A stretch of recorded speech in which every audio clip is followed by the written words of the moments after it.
નમસ્કાર મિત્રો, ભગવાને માણસની અંદર એવી માયા મૂકેલી છે કે માણસ દરેક ક્ષણે એ માયામાં ફસાતો જાય છે.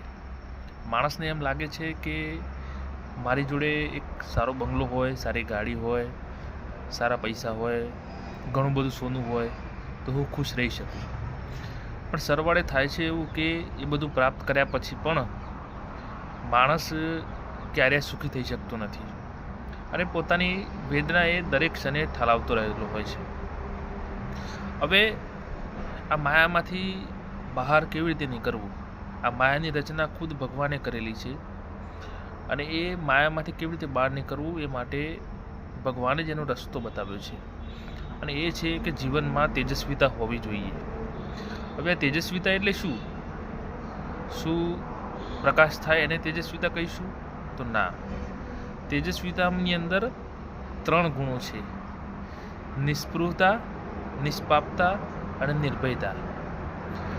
નિસ્પૃહતા એટલે કે ભગવાને મને જે આપ્યું છે અને જે પ્રાપ્ત થયું છે મને, એમાં ભગવાનને સાક્ષી રાખીને જીવનને સારી રીતે પસાર કરવું, એ એટલે નિસ્પૃહતા. મતલબ કે હું માગું તો ભગવાન મને ચોક્કસ આપવાનો છે એવો મને વિશ્વાસ છે, તેમ છતાં હું મારા જીવનના જે કર્મબંધ સિદ્ધાંતો છે એના દ્વારા મને જે પ્રાપ્ત થયું છે એમાં જ ખુશ રહું, એ એટલે નિસ્પૃહતા. ત્યાર પછી બીજું છે નિર્ભયતા.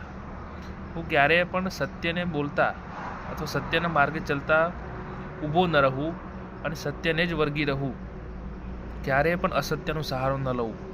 આ જીવનમાં આવે એટલે નિર્ભયતા આવે. અને ત્યાર પછી ત્રીજું છે નિષ્પાપતા.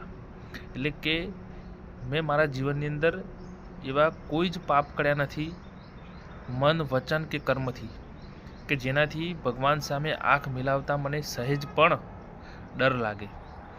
માટે આ 3 ગુણ, નિસ્પૃહતા, નિર્ભયતા અને નિષ્પાપતા, આ 3 ગુણ જો માણસના જીવનની અંદર આવે તો માણસ તેજસ્વી બને અને ભગવાનનો લાડકો દીકરો બને. Thank you.